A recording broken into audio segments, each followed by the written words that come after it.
Naga Chaitanya latest చిత్రం తండేల్. కార్తికేయ 2 వంటి black బస్టర్ను తెరకెక్కించిన దర్శకుడు చందు మొండేటి ఈ సినిమాను తెరకెక్కిస్తున్నాడు. ఏపీలోని శ్రీకాకుళంలో జరిగిన కొన్ని యథార్థ సంఘటనల ఆధారంగా ఈ సినిమా తెరకెక్కుతోంది. ఈ సినిమా కోసం శ్రీకాకుళం యాస నేర్చుకుని మరీ నటిస్తున్నాడు నాగచైతన్య.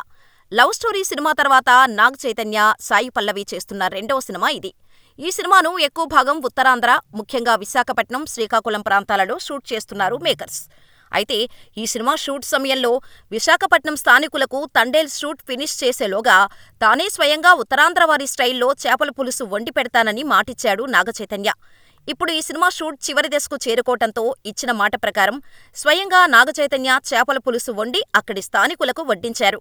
ఇందుకు సంబంధించిన స్పెషల్ వీడియోను చిత్ర నిర్మాణ సంస్థ గీతా ఆర్ట్స్ తాజాగా విడుదల చేసింది. దీంతో ఈ వీడియో సోషల్ మీడియాలో తెగ వైరల్ అవుతోంది. ఇక నాగచైతన్య కెరీర్లోనే హైయెస్ట్ బడ్జెట్ సినిమాగా తండేల్ను నిర్మిస్తున్నారు మేకర్స్. ఇప్పటికే విడుదలైన ఈ సినిమాలోని సాంగ్స్కు అద్భుత స్పందన లభించింది. అన్ని హంగులు పూర్తి చేసుకుని ఫిబ్రవరి 7న వరల్డ్ వైడ్గా రిలీజ్ అవుతోంది తండేల్. మరి నాగచైతన్య ఈసారి ఎలాంటి విజయాన్ని అందుకుంటాడో చూడాలి.